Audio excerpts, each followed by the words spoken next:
What's up, guys? I'm back, and I thought I was done with the Tonemaster Pro, but I figured I would do one more thing that I think is pretty cool, and that is blending two amplifiers and two cabinets together to create a really cool, unique sound that you can't get from just one amplifier. So I'm going to primarily focus on doing the screen recording up here so you guys can see exactly what I'm doing, and I will be over in a corner somewhere.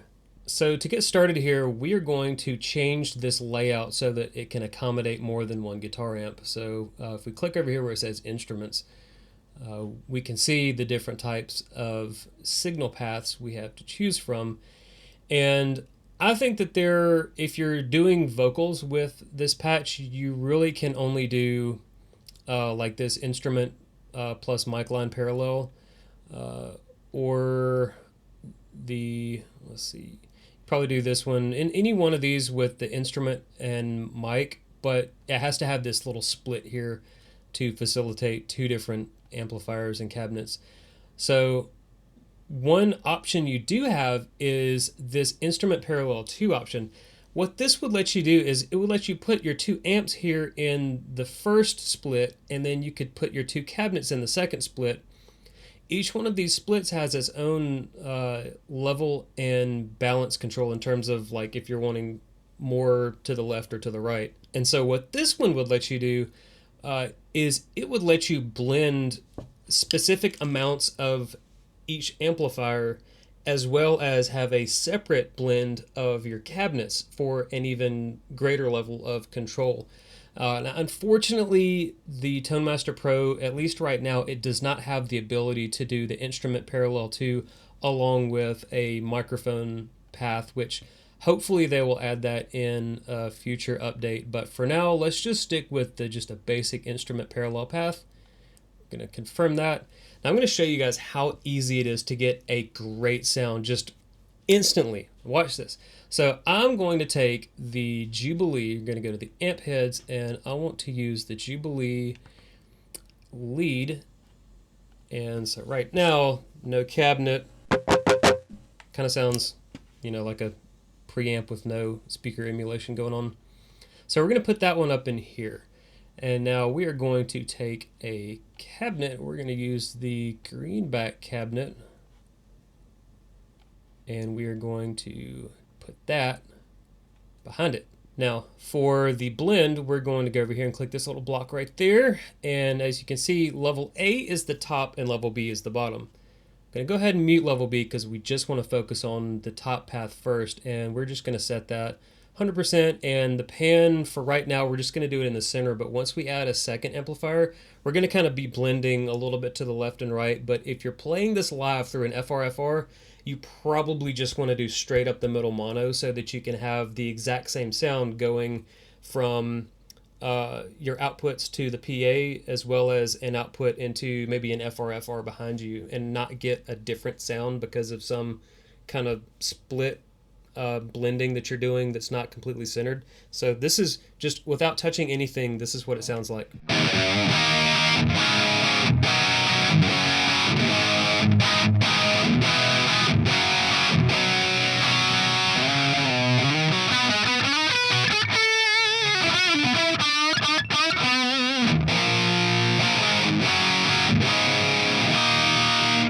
Just a great sound just right off the bat. You can, if it takes 10 seconds to set that up, like that's just unbelievably easy. So I'm going to pull the gain back a little bit, raise the master up a little bit, get the treble, just kind of mimic how I have my gigging Jubilee patch set up, and I'll see what it sounds like now.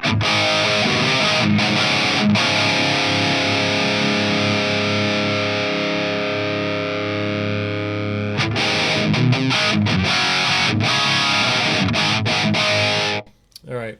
So now it's got a little bit more attitude to it, a little bit more aggression. Now we're going to change the mic here. I'm going to go with, let's see, I like the C414. I like that one. Let's see what that gets us. Okay.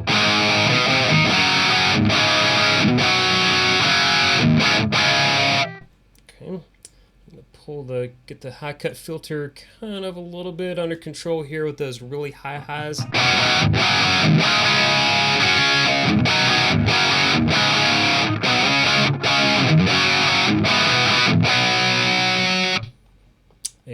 bring our low filter up to about 75 or so, 70.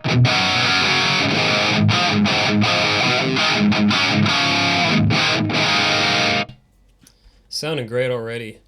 Let's add a little bit of reverb in there. Effects, reverb, and let's see what we want to use. Go with the large room. See what we got about the default setting. Pull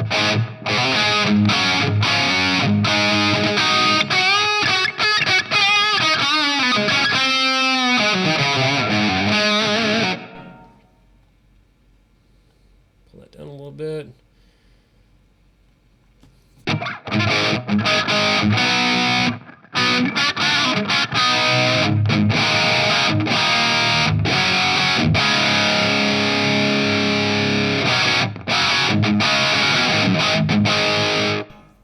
Alright, that's an unoffensively adequate amount of reverb for now. So, just a basic sound right out of the gate. So let's actually get that mic adjusted a little bit.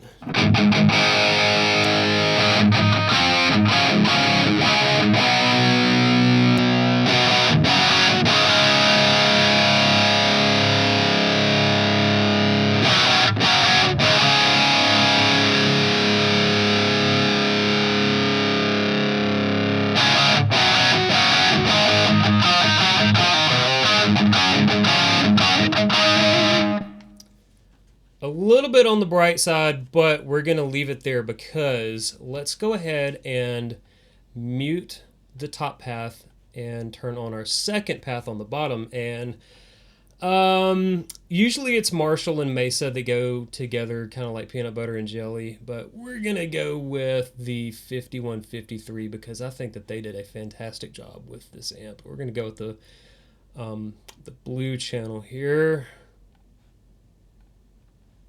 And slap it down here in the bottom path. And again, no cabinet because we've got that cabinet on top blended all the way to the side with the Jubilee. So we're going to go ahead and we're going to add a cabinet. I'll tell you what, let's just go ahead and add the 5153 cabinet. Stay on brand. And we're going to drag it over here to the bottom path. Now let's see what we've got.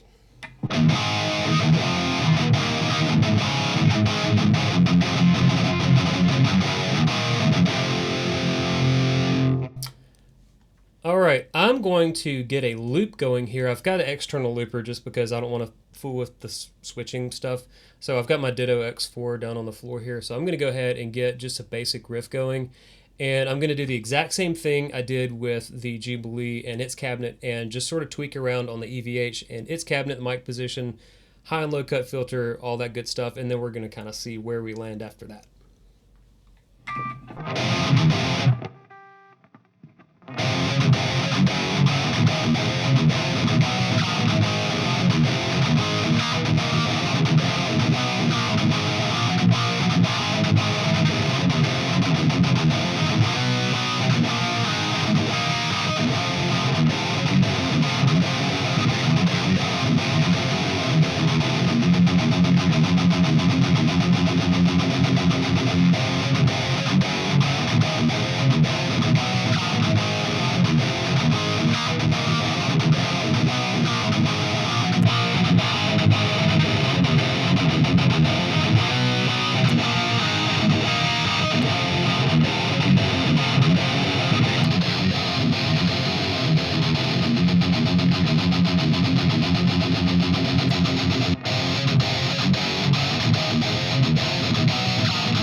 right, I kind of like the way that that sounds. Now let's see if it's a little bit, it might be a little bit too abrasive of a sound to go with the already very aggressive Jubilee, but...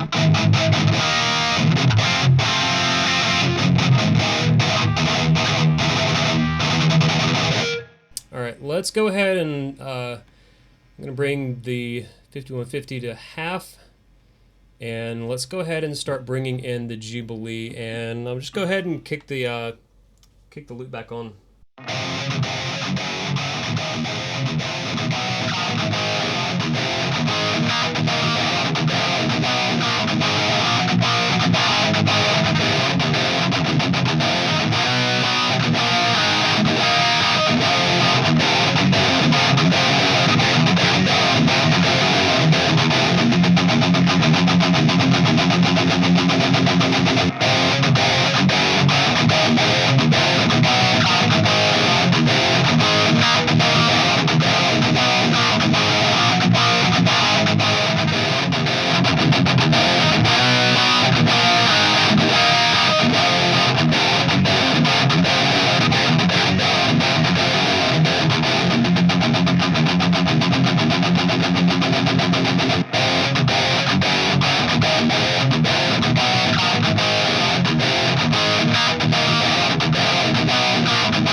I'm liking what I'm hearing there. The EVH definitely, when I put that Royer microphone on there, really got a monster low end going on that I think fills out the sound really well.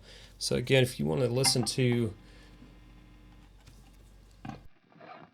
I'm going to bring in the EVH.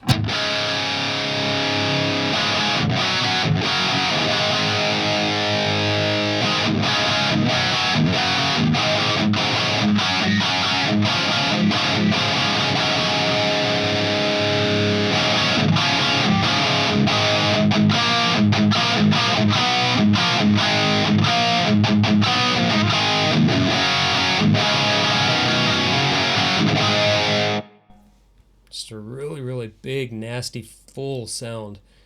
Let's go ahead and let's add some more gain, because it needs more gain. Just best pedal, best boost pedal in this unit, in my opinion.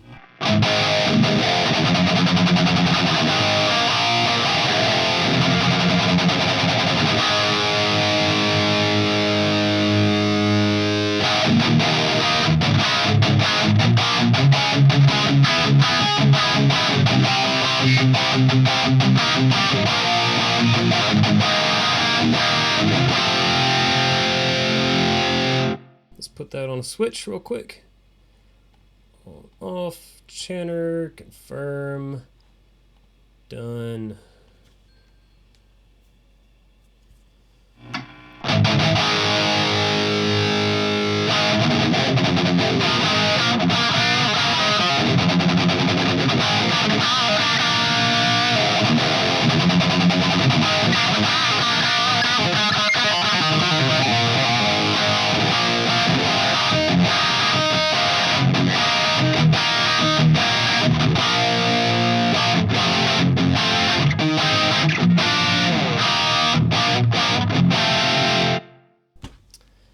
Right there, tons of flexibility already.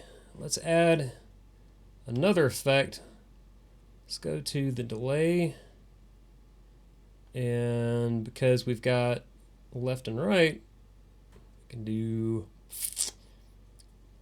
a studio delay. I like that one. I use that on a lot of my patches. I think I used it on all of them.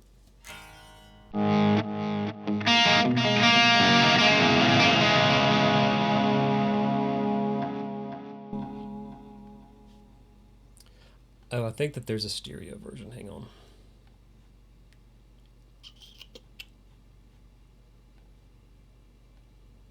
I think the software has a bug in it where if you see how if you scroll, sometimes it can like flip you to another part of the selection screen.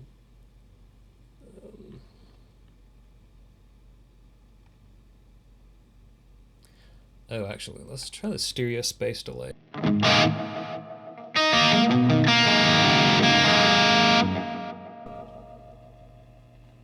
Yeah. That's a little out there.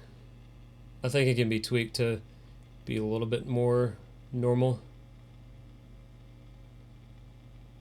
But for now.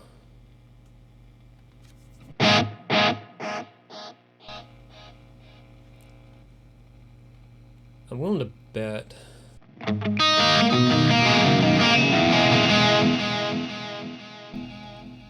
Let's see what happens.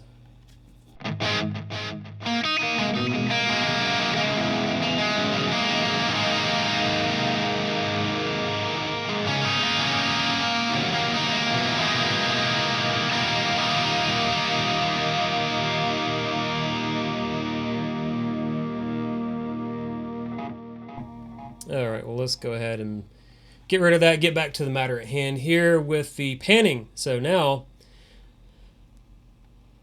I think that panning them hard left and right, it creates a little bit too much separation.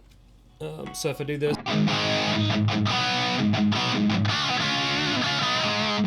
like it's almost like they're not 100%. They're not like it's not. They're like not 100% synchronized. There's like a split delay. Turn the reverb off to.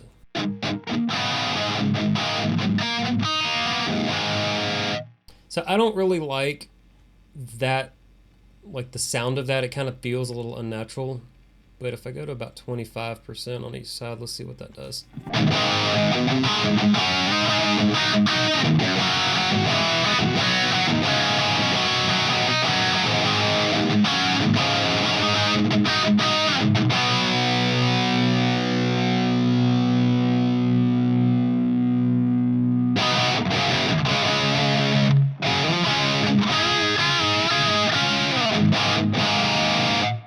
All right, much better.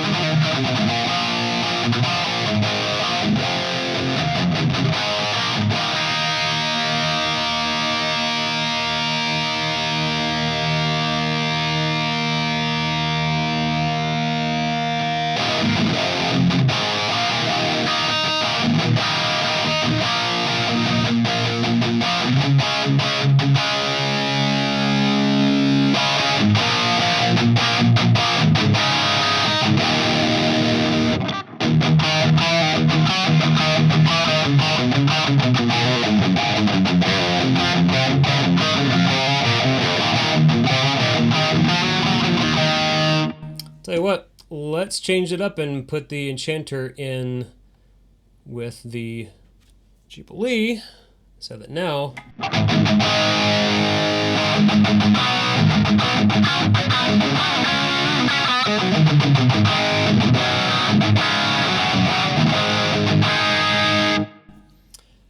that worked better than I thought it would. Let's go ahead and add another one. Tell you what, let's put the Royal Tone in front of the 5150 and let's see what that does.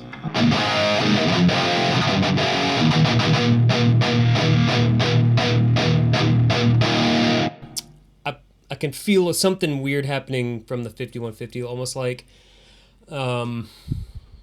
it's like it's adding a little bit of a delay, just like a microsecond, but I noticed it.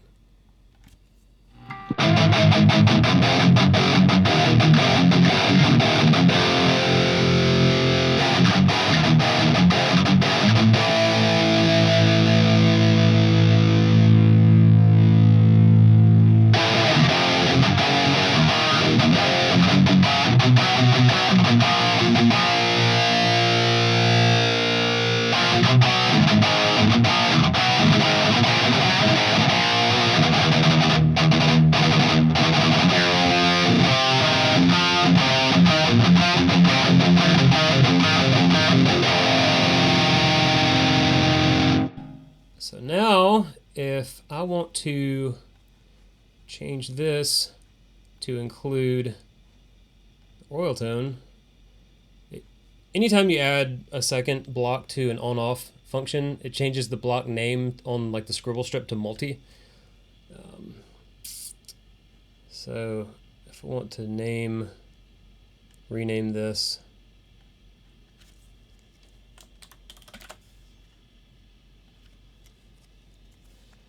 inactive color, dim. There we go. So now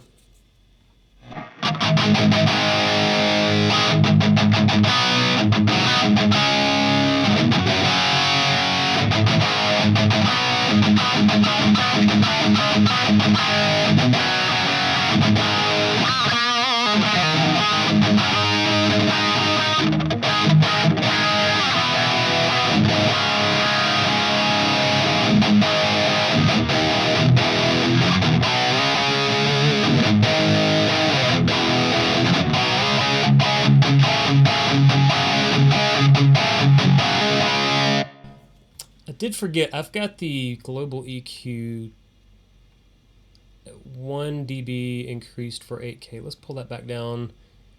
And I believe all the rest of them are zeroed out. So let's see what that sounds like.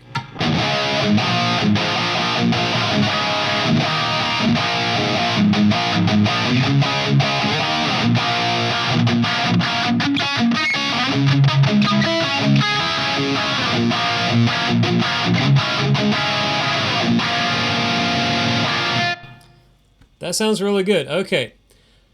So let's flip the script here and swap out this cabinet and amp really quick. I'm just going to do something quick and dirty here. I'm going to go to a vintage 30 cabinet.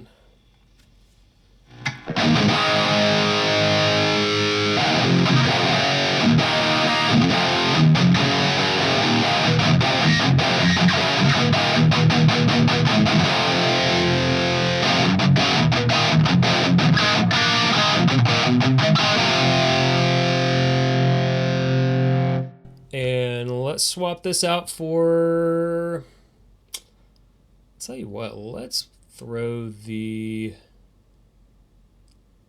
I wonder what the Uberschall would sound like. It might be ridiculous, but we'll find out.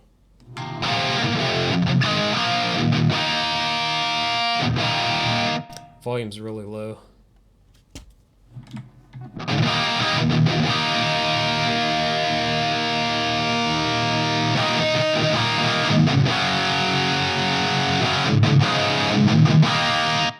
I can hear something weird that I don't like coming out of that side. Almost like, again, it's like that, like not 100% lined up properly. Tell you what, let's go to the Mark II.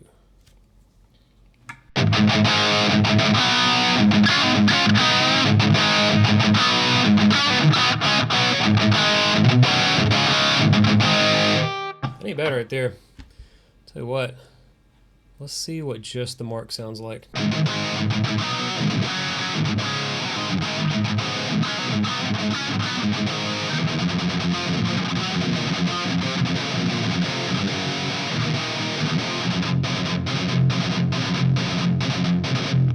Just the default amp settings on this unit, they all sound really good to my ears. And the cabinets, even though you might be after something specific, I mean, I didn't touch the vintage 30 cabinet, and it just sounds good. So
vintage 30 cabinet just, man, it has the sound that I love.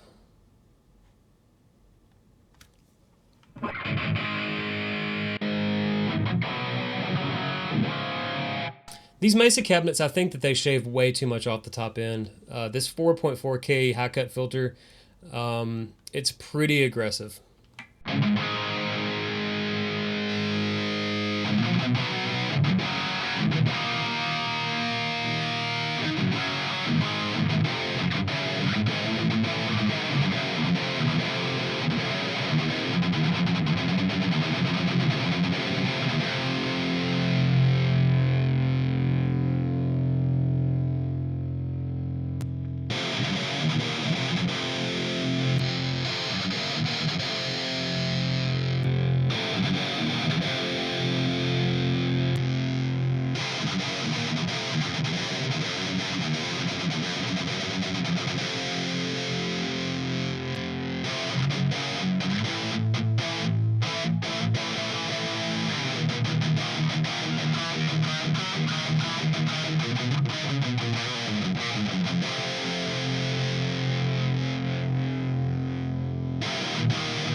That 7B just really sounded great.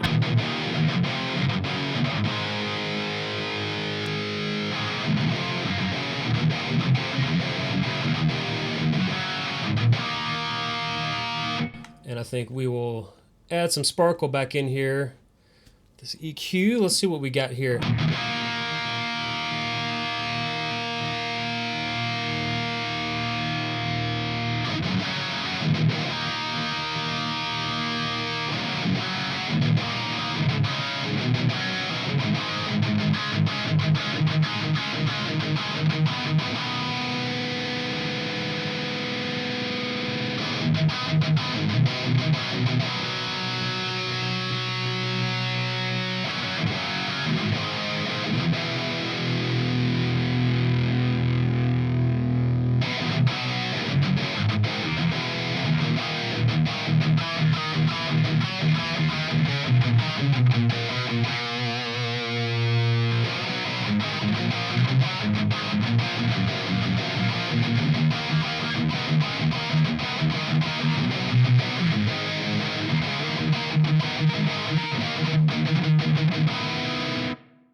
Let's add the Jubilee back in and see what we got. Let's pull this panning back to, what I have it to, 25%, yep.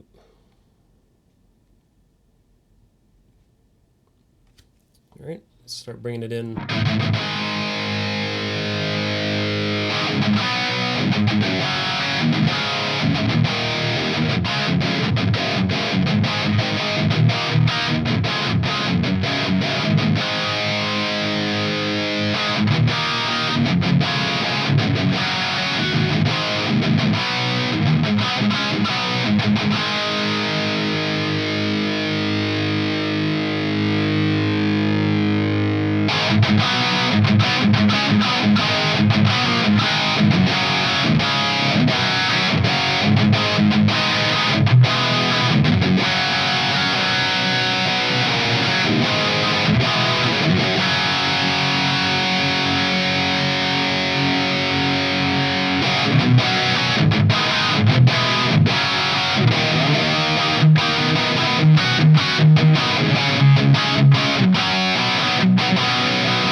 You see what it's doing here, the software? If I select delay and I want to scroll the mouse wheel, and it just like flips out.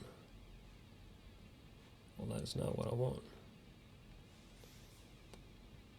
Delay.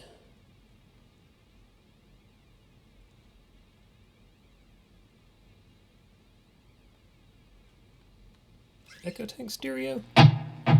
Nope.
Yeah, that's a cool delay, but it really just I find it hard. I find it hard to kind of integrate that into what we play. I need just a good old basic delay. All right, well, let's. I'll tell you what. I really like the way this sounds, and look, I mean, it's so simple, and I think to no one's surprise, the Mesa sounds, in my opinion, it sounds better with this Jubilee than the 5153 did. Didn't sound bad with the EVH, but I definitely think that the Mesa just fills out the sound just right. And I think, there's obviously hours more tweaking that you can do to this, but at that point you're making like very, very fine incremental changes to your foundational sound that, in my opinion, was easy, very, very easy to get with little to no effort. Just drag and drop a few things on the timeline, set your blend controls right here, kind of how you want them to be, and it's kind of it. I think the one thing worth noting, again, if you are doing any sort of panning on this, your levels need to be the same, or else you're going to have one side of your sound is going to be louder than the other, depending on which level knob is higher. So if you pan them straight, again, honestly, I feel like panning them straight is the way to go, unless you're doing recording with this and you really do want some sort of separation between those two sounds. But if you're playing this thing live, I think panning them straight gives you that extra flexibility of having as much or as little of each amplifier and cabinet as you want. And again, like I mentioned at the very beginning of the video, you can change this signal path so that you can have more or less of just the cabinets, and you can blend the cabinets to one side or the other, which I think is really cool. But I think just this setup right here, it's very easy. So I'll tell you guys what, I'm going to save this.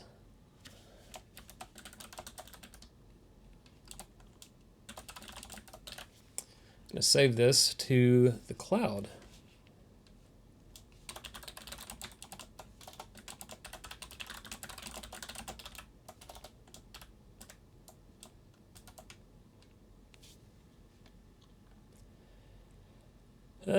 Let's see. Metal. Okay. Song name, the artist name.